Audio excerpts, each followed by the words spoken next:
Hello po, mapagpalang araw. Tayo po ngayon ay nasa barangay 96, Sonit, District 1, Tondo, Manila. Kasama natin si Sister Cheryl. Sister Cheryl. Ilan taon ka na, Sister Cheryl? 65 yata. O, 65. Senior na senior. Halos hindi kami magkalayo, 64. Mas matanda pala ng isang taon sa akin. Anong taon ka ba? Ano na, August ako. 64 ako nung August. O kung 65 ka, ibig sabihin, ahead ka sa akin ng 1 year. 60 ako. Oo. Oo, tama. 61 naman ako. Tama, isang taon hindi. Ang kay dadal mo, si Ninoy Aquino. Yan, matanda ng isang taon sa akin si Ninoy. Pero wala na eh. Nasawi na. Ibig sabihin, kinuha na siya ng Panginoon. Okay? Nandito tayo para mag-home Bible study. Itong dala natin Biblia. Poeme ng Biblia ng mga pastor. Ayan, nasabi kanina ni Sister Cheryl. Lindol na naman. Wala po tayong magawa. Kasi po, anuman talino ng tao, hindi niya po pwedeng pigilan ng lindol. Kasi wala pang anumang aparatos o mechanism na pwedeng kumontrol ng lindol. Wala. Kaya ang lindol parang magnanakaw yan pag dumating yan. Walang oras, walang araw o gabi.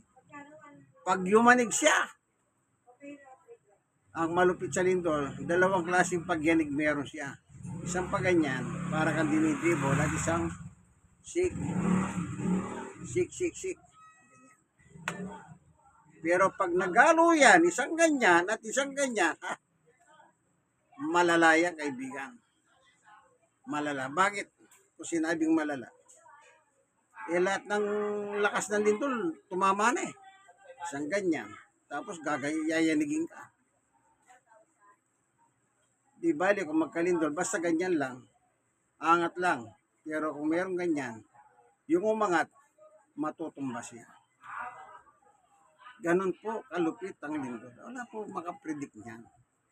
Yung mga umuhula, hula dito, hula doon. Hula lang yan, kaibigan. Ako pwede nga rin akong manghula. Sabi ko, lilindol.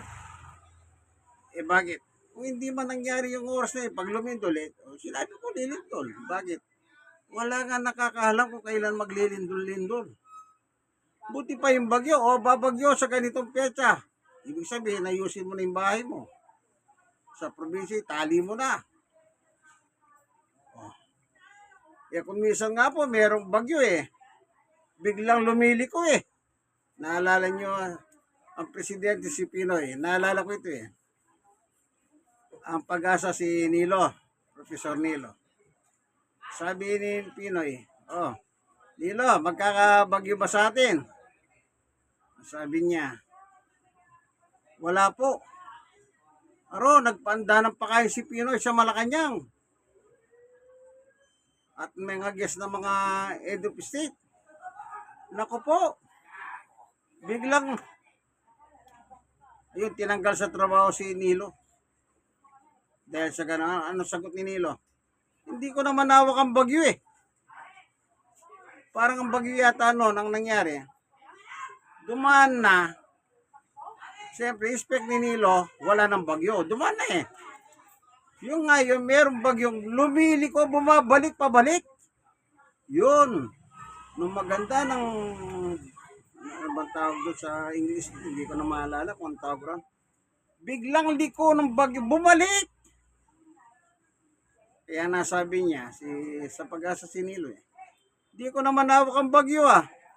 Malay ko bang babalik siya, sabi niya. Tingnan niyo po yan ha. Pati yung pagbalik, hindi kasi. Pero ngayon alam na nila, maaari Fujiwara. Yan, Fujiwara ang tawag nila yung bigla siyang babalik. At least napaghahandaan. Pero alam niyo, ano man ang paghahanda. Pag malakas din po yung bagyo, wala rin po tayong magagawa. Sa totoo lang.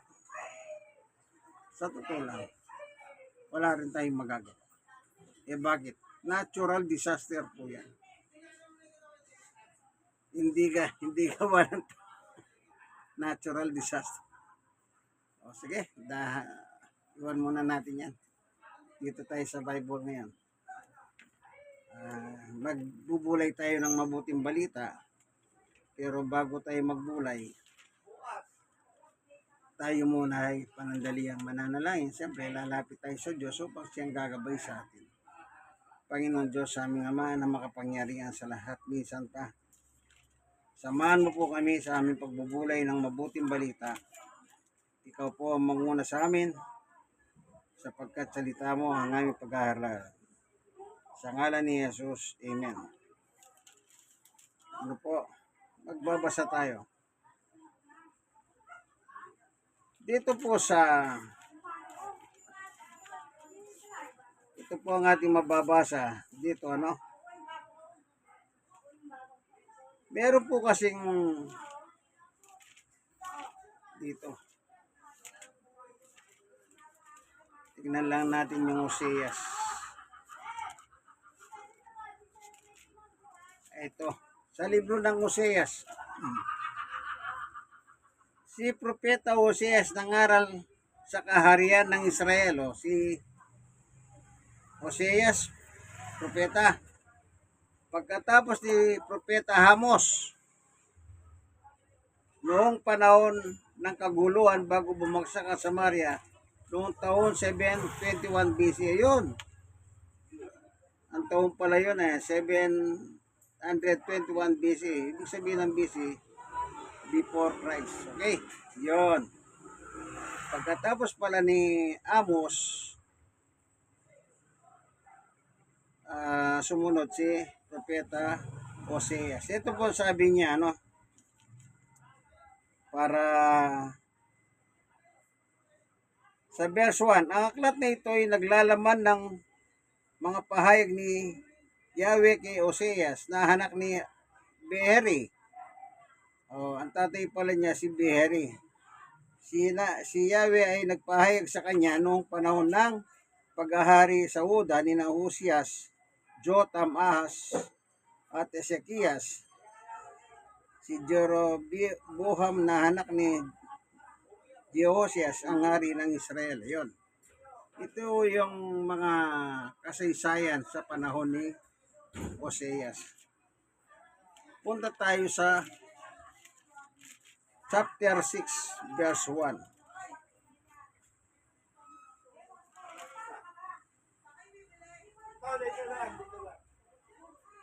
Ali kayo sa verse 1. Hoseas chapter 6 verse 1.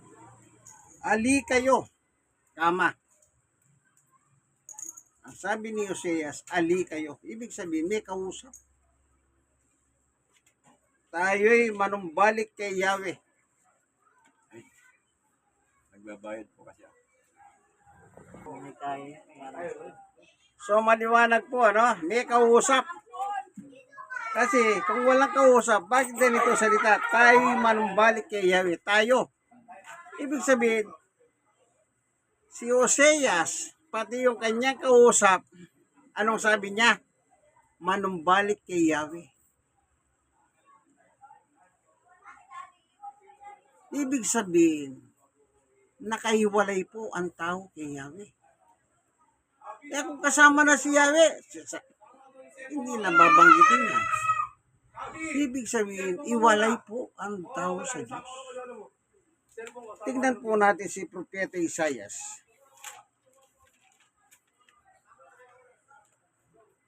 Kay Isaias naman po, ang sabi naman ay ganito. Doon sa kanyang epistola. Ito. Sa chapter 59. Sabi ni Isaias verse 1. Tingnan ninyo. Si Yahweh ay may kakayahan upang iligtas ka. Siya'y hindi bigi upang hindi marinig ang iyong hinahing.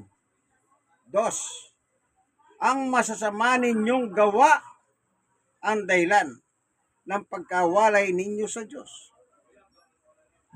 O anong dahilan? Masasamang gawa. Dahil sa masamang gawa natin, tayo'y nawalay sa Diyos. Tama si Hoseas. Dahil nauna pa yung libro ni Isaias, Then sumunod na si Oseas. Kaya sabi ni Jose, ali kayo. Manumbalik tayo sa... Pati siya! Hindi niya siya, o kayo lang ha. Tayo na, manumbalik tayo sa Diyos. Parang si Pablo sa kanyang panahon. Si Pablo may sabi, lahat tayo makasalanan eh. Oo, sinabi ni Pablo yan. O, tingnan natin ha. Chapter 3. Ito, sa 23.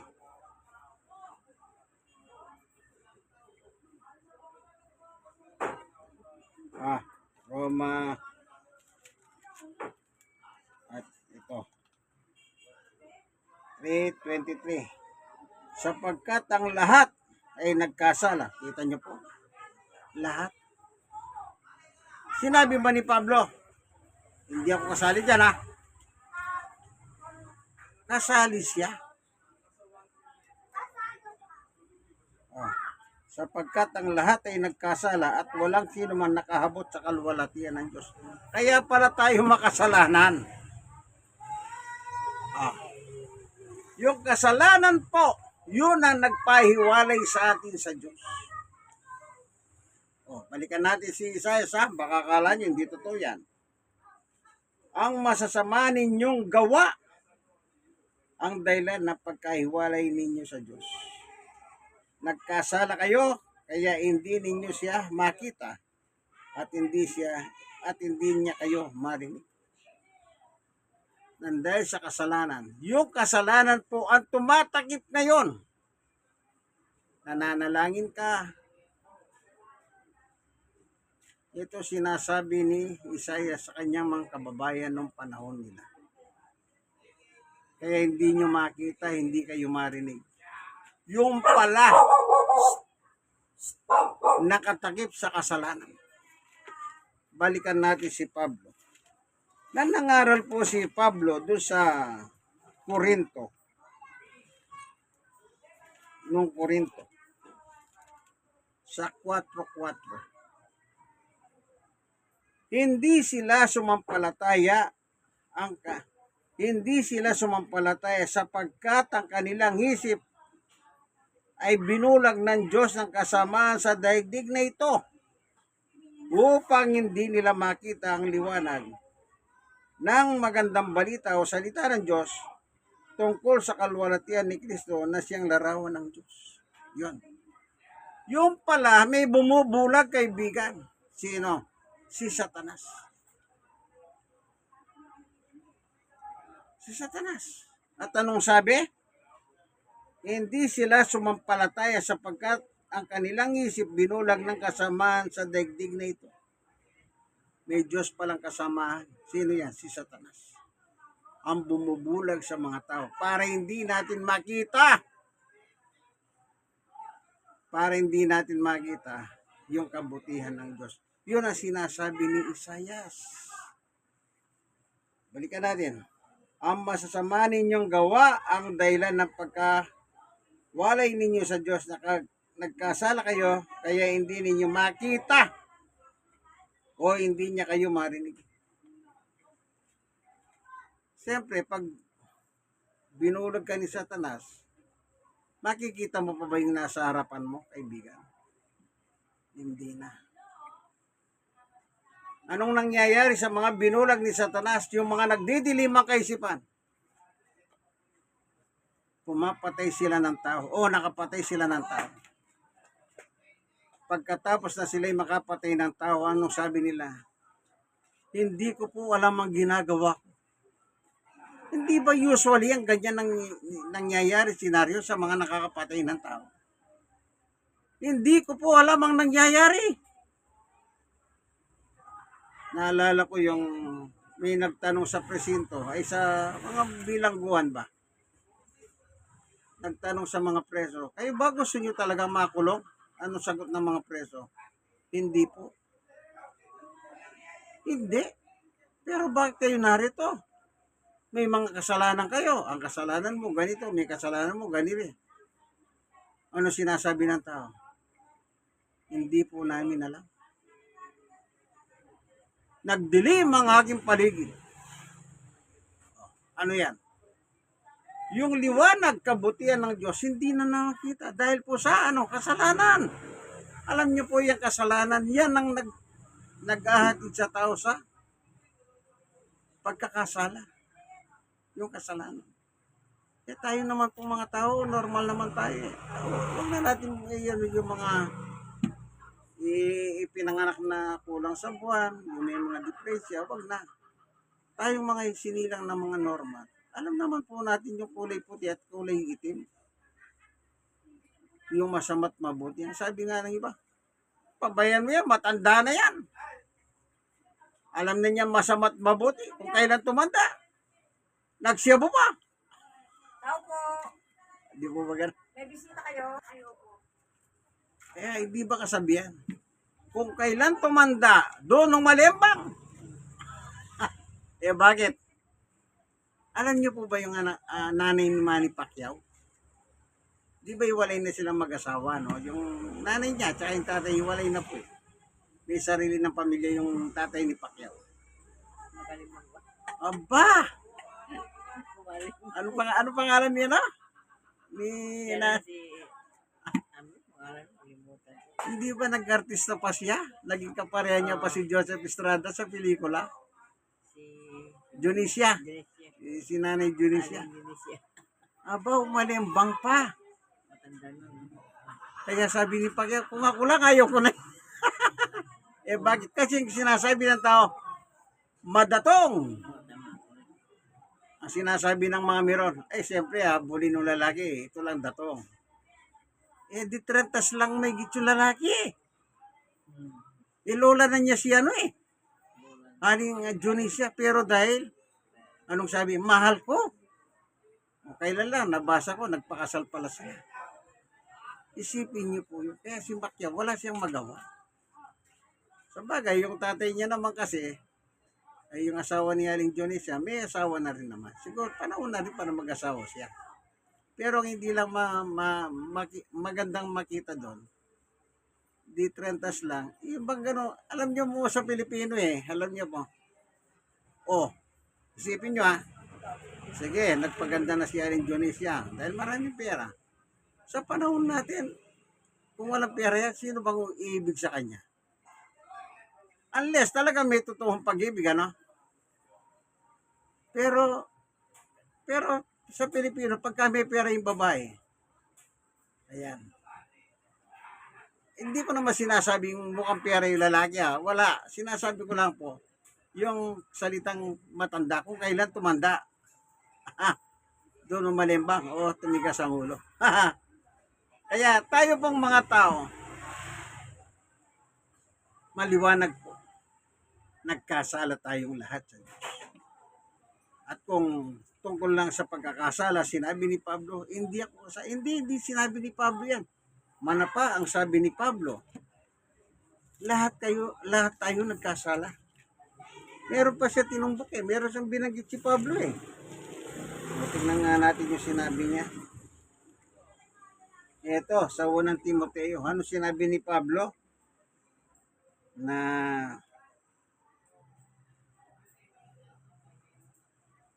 sa 16, unang Timoteo 1:16. Ngunit akong pinakamasama.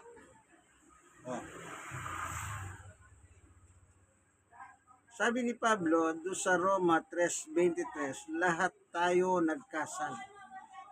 Pero sa kanyang sulat dito, ako yung pinakamasama. Ibig sabihin, inigitan niya pa ang kasalanan na ginawa natin. Ano sabi niya? Ngunit ako pinakamasama. Ay anong nangyari? Kinahabagan ako upang ipakita ni Kristo Jesus sa pamamagitan ko ang kanyang lubos na pagtsatsaga at upang ito'y maging halimbawa sa mga sasampalataya at bibigyan ng buhay na walang hanggan. Ginawa niyang halimbawa ang sarili niya na para magkamit ng buhay na walang hanggan. Kung siya ay pinakamasama, kinahabagan siya ng Diyos at binigyan siya ng buhay na walang hanggan. Tayo pa kayang hindi ganyan ang kasalanan, kagaya ni Pablo. Ang hindi tayo mabigyan ng habag ng Diyos. Pwede, bigyan tayo. Dahil ang Diyos ay mahabaging Diyos. Tandaan niyo po. Anong sabi? Ali kayo. Manumbalik tayo kay Yahweh. Opo. Lalo na sa ating panahon, kaibigan, ang bansa natin ngayon ay balot ng problema tungkol sa pera. Ang pinag-uusapan ngayon, puro pera. Harap ka dito, pera. Harap ka dito, pera. Harap ka sa harap. Pera ang pinag-uusapan. Ang mga leader ng ating bansa, binalal. Binoto mo, yung pala mukhang pera. Tandaan po ninyo, sa susunod, maghingat po tayo sa pag-alal ng ating mga gustong iluklok sa luklukan sa iba't ibang departamento ng gobyerno. Para hindi natin sisihin ang ating sarili na bandang uli, ano sabi natin? Sayang ang binoto ko pala. Mukhang pera. Opo. Kaya pakinggan natin ang salita ng Diyos. Magbalik loob po tayo sa Diyos. Magbalik loob para mapawi po ang ating kasalanan. Tingnan nyo po pag inaamin po ninyo ang kasalanan ng bawat isa sa atin. Anong sinasabi ni Juan? Unang Juan, 1:9. Subalit kung ipapahayag natin ang ating mga kasalanan, patatawarin tayo ng Diyos sa mga ito. Patatawarin po tayo ng Diyos. At lilinisin tayo sa lahat ng kasalanan. Wala nang ititra. Sapagkat siya'y tapat at matuwid. Kaya nga righteous God siya. Kapag nagbabalik loob ka sa Diyos, nagsisisi, inaamin ang iyong mga pagkakasala sa Kanya. Anong sabi? Tapat ang Diyos na patatawarin tayo sa lahat ng ito. Wala na palang ititira, kaibigan. Lahat na tatanggalin ang ating kasalanan. Yan pong maganda. Bago man lang tayo kumikit ang ating mga mata, sabi nga nila, bago man lang magpantay ang iyong mga paa, magsisi ka, manumbalik ka sa Diyos. Salamat po, Panginoon Diyos, sa iyong pagtuturo sa amin, napakaliwanag. Ang iyong mga kasulatan, New Testament, New Old Testament, napapakinabangan ng lahat. Salamat po, pinagpala mo na kaming dalawa ni Sister Cheryl, at pinakain mo kami, binusog mo kami sa iyong pagkain pangkaluluwa. Maraming salamat po sa iyo, Panginoon Diyos, sa ngalan ng aming Panginoong Yesus. Amen. Kayo pong mga nanonood ng video ito, like and share. Kayo mga na-share, i-share nyo po sa iba. God bless us all. Thank you for watching. Ako po inyong kaibigan, sa kay Kristo, senior citizen na po, senior citizen na rin siya. 64 na po ako. Siya pala 65, ahead siya ng 1 year sa akin. Kumbaga sa panahon namin, nung kabataan, halimbawa, kabataan, nagkatagpo, maaaring nagligawan, kasi yung edad, hindi magkalayo. Ganun lang pong ibig ko sabihin, ano? Sige po, God bless us all po. Si Sister Cheryl, nasa barangay 96, Sonay District 1, Tondo, Manila. Bye-bye.